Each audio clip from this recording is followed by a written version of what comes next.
अस्सलाम वालेकुम everyone, total genuine is again back. और आज बड़ी फिट किस्म की फरमाइश के साथ आए हैं। फरमाइश बताते हैं आपको, अभी ठहर जाएं, सब्र करें, क्या जल्दी है। लेकिन उससे पहले बताते हैं कि आज हमारी 19th एपिसोड है।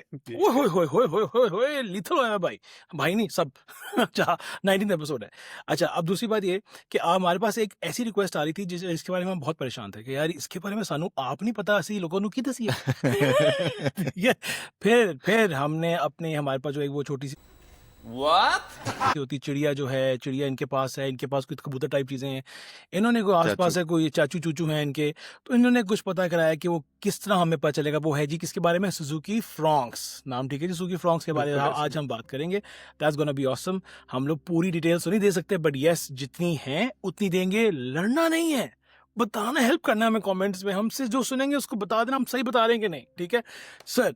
आज बताएं सुजुकी फ्रॉन्क्स के बारे में। फ्रॉन्क्स लॉन्च हो रही है। सबसे पहली बात ये कि वो नाम नहीं अच्छा सॉरी एक्सयूवी है।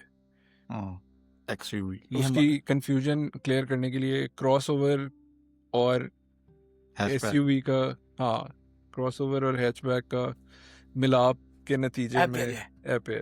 अच्छा, जैसे स्टोनिक थी मोरलेस, उससे थोड़ी सी ऊंची होगी। एक्चुअली इनके मिडिल में बेसिकली जो हैचबैक से एक आप जाना चाह रहे हो अगर आप, और क्रॉसओवर से एक वन डाउन।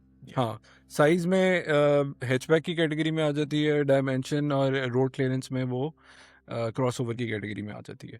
और उसके अलावा प्राइस नहीं, प्राइस ब्रूस कोई नहीं चाहिए अभी। इतना बड़ा शहंशाह नहीं बना अभी, ये प्राइस बताया आपको। बुकिंग, मुझे बुकिंग भी नहीं बता रही, रुक जाए, अभी वो आखिर बताएंगे ना। पहले हम इस बारे में बात करेंगे। सर इस गाड़ी के लिए मुझे बताया, इस गाड़ी के साथ साथ कंपेटिटर कौन है इसके? अच्छा, ये बहुत सारे कंपेटिटर्स हैं। जो सबसे बड़ा कंपेटिटर है वो तो किया स्टोनिक है, जो कि इसका डायरेक्ट कंपेटिटर बनता है। बिल्कुल। इंजन वाइज नहीं, लेकिन बॉडी वाइज। अभी हम बॉडी वाइज कंपेटिटर्स की बात कर लेते हैं। तो ये है दूसरा।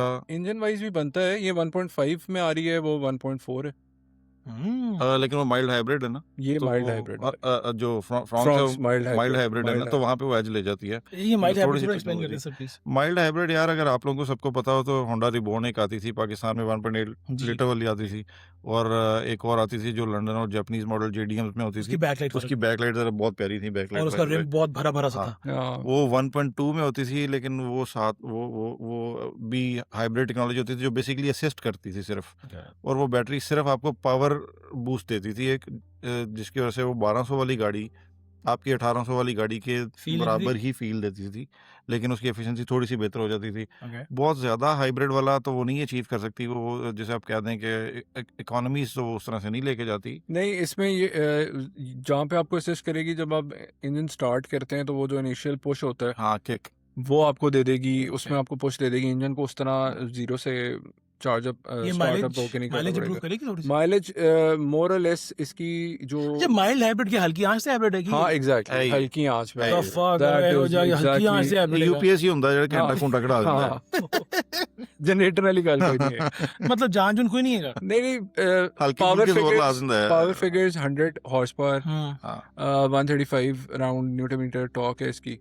और बस ये होगा जब आप इशारे पे खड़े होंगे आपका इंजन कट ऑफ हो जाएगा, आप बैटरी पे स्विच हो जाएंगे, इस तरह आपको थोड़ा सा पेट्रोल बच जाएगा उसके। अच्छा, तो इसको अगर कंपैरेटिव इसके देखें तो किया स्टोनिक हो गई, उसके बाद आपकी MG ZS को बहुत सारे लोग भूल गए होंगे। HS का बहुत छोटा सा, HS को काफी दबा के रखा जाए तो वो भूलने ही 3 साल के बाद वो ZS हो जाती थी।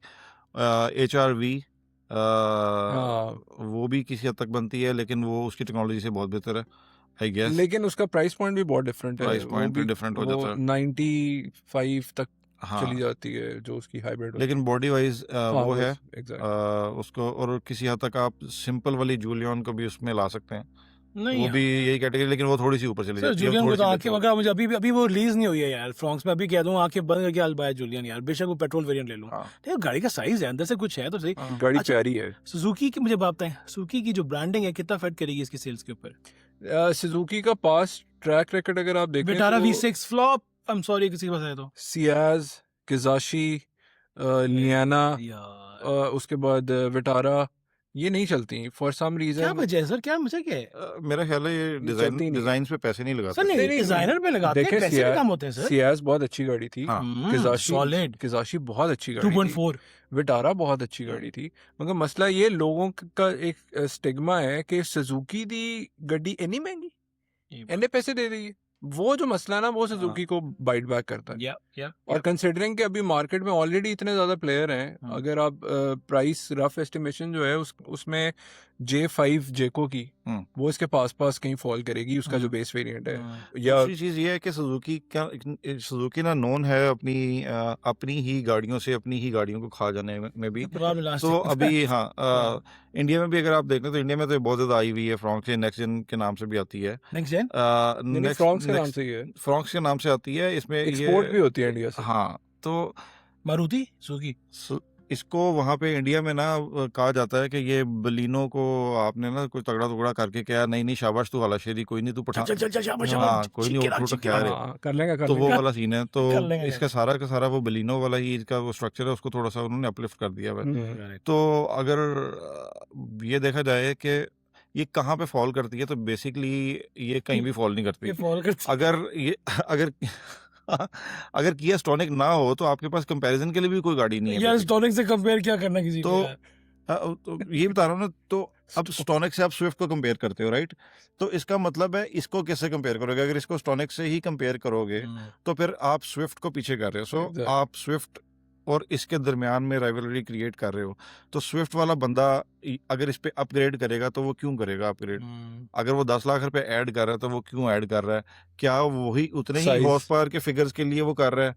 नहीं। साइज क्या बहुत ज्यादा बड़ा है? नहीं, वो बहुत ज्यादा बड़ा नहीं। गाड़ी ऊंची है लेकिन साइज बिल्कुल बड़ा नहीं है। और ऑनेस्टली स्पीकिंग, अगर किसी को फ्रॉन्क्स से कोई बहुत मोहब्बत है तो मेरा कमेंट शायद उनको बुरा लगे, लेकिन अगर आप उसका इंटीरियर देखें तो अब वो इंटीरियर इतना डेटेड इंटीरियर लग रहा है। और जो उन्होंने वो जो उसकी स्क्रीन दी है दरमियान में, वो बिल्कुल वही पुरानी स्क्रीन है जो दरमियान में खड़ी कर दी है आपने। बिल्कुल ऐसी। आपको वो खत्म कर देना चाहिए। आजकल सीमलेस डिजाइन आ गए हैं जिसमें बेसिकली एक स्ट्रेट डैशबोर्ड होता है, एक उसमें एलसीडी होती है और एक आपका मीटर होता है, और वो भी वैसे नहीं होना चाहिए। नहीं, मगर जापान उस तरह डिजाइन एस्पेक्ट चेंज नहीं कर रहा ना जिस तरह चाइना करता है। ये भी तो देखें ना आप। जापानीज गाड़ियां अगर आप अक्रॉस द बोर्ड भी देख लें तो वो इतने ड्रास्टिक चेंज नहीं आए कि सब कुछ निकाल के स्क्रीन डाल दी, वो नहीं करता। नहीं, लेकिन अगर हम लोग नई चले, जो अगर आप ये लैंड क्रूजर लाइनअप देख लो तो जापानीज बेसिकली जब आ गए हैं सारे उसके ऊपर ना, कि बड़ी एलसीडीज के ऊपर अब आ गए हैं, तो अब आपको आ जाना चाहिए। अगर आप लॉन्च कर रहे हो तो एटलीस्ट उसको वो तो कर दो यार, कि अच्छा बेल्स एंड विसल्स तो उसके अंदर वो वाले दे दो कि नहीं लुक। क्रूज कंट्रोल है, 6 एयरबैग हैं, Android and Apple gear knob देख लो आप, वो 1996 वाली गियर नॉब। मेरी बात सुनाए। सुजुकी फ्रॉन्क्स अच्छी गाड़ी है, हम तारीफ कर रहे हैं, बुराई नहीं कर रहे, इससे बता रहे हैं कि उसके लेवल पे कोई और गाड़ी समझ नहीं आ रही कि हम किससे कंपेयर करें इसको। ये कंपेयर करना चाह रहे हैं, नहीं कर सकते, बिकॉज वो अकलौती आई है और वो अकलौती ही रहेगी वहाँ पे उस सेगमेंट में। अब आप थोड़ा सा बताएं, कोई प्राइस रेंज आप लोगों को आइडिया है कोई इसका? प्राइस जो मेरा एस्टिमेशन है वो है 63 से 67 के बीच में होनी चाहिए, if they want to do anything. होनी चाहिए। हाँ, ऑन रोड प्राइस 70 इसकी टप जानी है, मैं आपको बता रहा हूँ। 70 टॉप ना बड़ा मसला हो जाएगा फिर। J5 बिकॉज 70 में आपके पास पोजो 2008 भी आती है, वो भी तकरीबन ये कैटेगरी की गाड़ी है और बहुत अच्छी बड़ी केपेबल गाड़ी है। वो जो कहते हैं उसमें फेसलिफ्ट भी आ गया हुआ है। तो ये जो पोजो है ना, वो इस लेवल की, इससे बेहतर लेवल की गाड़ी है, बहुत गाड़ी है, बहुत। वो यूरोपियन है, तो आपको उसको देख के प्लेस करना चाहिए, क्योंकि अगर आप ये गाड़ी ले आते हो और उससे ज्यादा प्राइस में रख लेते हो तो आप बेसिकली पोजो को भी एक पुश दे दोगे मार्केट में। तो ये उसके लिए अच्छा है, सुजुकी को समझना चाहिए कंपैरेटर वो 2008 तो keeping that in mind, I would say कि मैक्सिमम जो प्राइस ये हिट कर सकते हैं ना, शायद 67 68 तक जा सकते हैं। The moment they touch 7 million done. दूसरी बात ये कि जो आपकी सुजुकी की जो फैन फॉलोइंग है, जो लोग जो उससे प्यार करते हैं सुजुकी से, वो डेफिनेटली मेरा ख्याल है कि वो चाहेंगे कि वो इसकी तरफ आए। क्यों? बिकॉज एक सुजुकी ब्रांड से लोगों को प्यार भी है, ट्रस्ट भी है, और पूरे पाकिस्तान में उनकी जो कवरेज है दैट्स इमैक्युलेट। अच्छा, बिल्ड क्वालिटी इनकी इतनी बुरी नहीं होती। बिल्ड क्वालिटी सुजुकी पाकिस्तान तो की वो भी स्विफ्ट देख ली इतनी हमने। बुरी हाँ देख ली, Swift Swift is a Swift good की बड़ी अच्छी क्वालिटी एग्जैक्टली है Swift is अब मुझे ये बताएं ना, आप में से कौन ऐसा आप किसी को जानते हो जिसकी लाइफ में सुजुकी ने कोई पार्ट ना प्ले किया नहीं हो? यार, ऐसा है ही नहीं ना। बता रहा हूँ यार, हम्म। बचपन से यार। हाँ, या ऑल्टो पहले, अब ऑल्टो भी, उससे पहले मेहरान थी, नहीं, उससे और पहले एफएक्स स्विफ्ट ने थी। तो बिल्कुल चेंज कर दिया ना कि how you think about Suzuki anyway, Exactly. Right? Hmm, मैं तो पहले आपने कभी सुजुकी की किसी गाड़ी के लिए ये कहा था कि यार अगर मेरे पास पैसे हो और मैंने इस कैटेगरी में गाड़ी लेनी हो, there is no other car than Swift. Exactly, पहले अब कभी कहते नहीं। हैं आप हाँ बिल्कुल। कजाशी को देख के भी शायद लोगों ने कहा था जो अच्छा, 24 मेरे पास बहुत ज्यादा पैसे होते हैं ना, अगर वेले पैसे पड़े होते मैं कजाशी जरूर लेता, बिकॉज 2.4 हाँ। बहुत तेज थी, हाँ प्यारी- कैमरी के लेवल की गाड़ी थी यार, एग्जैक्टली, प्यारी- डायरेक्ट थोड़ी छोटी थी, डायरेक्ट कंपटीशन। प्राइस भी कम थी बहुत उससे हाँ। यार, और पता नहीं चली नहीं यार, वो उन्होंने से उनके सीईओज को बांटी है और बस उन्होंने कहा अस्सलाम वालेकुम। अच्छा, फ्रॉक्स का मैंने एक न्यूज़ सुनी है, पता नहीं किस हद तक बेहतर है ऑथेंटिक है कि नहीं है, लेकिन कि एनकैप रेटिंग में भी इनको मसला आ रहा है, कुछ बेल्ट्स वगैरह के साथ भी इशू है, शायद वो पाकिस्तान में वो मसला हल करके दें वैसे। हाँ, ये मैंने भी पढ़ा है। अब देखते हैं कि यहाँ पे क्या आता है, क्योंकि अभी वो we are all in the dark. हमारे पास वही है जो उन्होंने पिछले साल पैप्स में गाड़ी दिखाई थी, रिलीज की थी, और मोरलेस उसके बाद से स्पेकुलेशंस ही हैं। तो आई होप हमने आपके लिए फ्रॉन्क्स को कुछ कवर किया, and we are very please कि हम लोगों ने इसके पीछे थोड़ी सी हमने रेकी भी की है आप लोग, सिर्फ आप लोगों के लिए, ताकि आप लोग देख सकेंगे क्या आने वाला है क्या नहीं आने वाला। अभी हमें एग्जैक्ट प्राइसेस नहीं पता, बट एस्टिमेटेड प्राइस हमने जो टेक्निकल उसका एनालिसिस करने के बाद जो प्राइसेस बताई हैं वो हमारी हैं, ठीक है। Yeah. बाकी फीचर्स हमने आपके साथ डिस्कस कर ली हैं। कोई चीज़ें आपको लगता है कि हमने मिस की हैं, कमेंट्स में लिखें, और अगर इन्होंने कोई गलत बात की है इनका नाम लेके लिखें, ठीक है। और मजाक कर रहे हैं, और guys keep loving us and please like and subscribe and love you यार।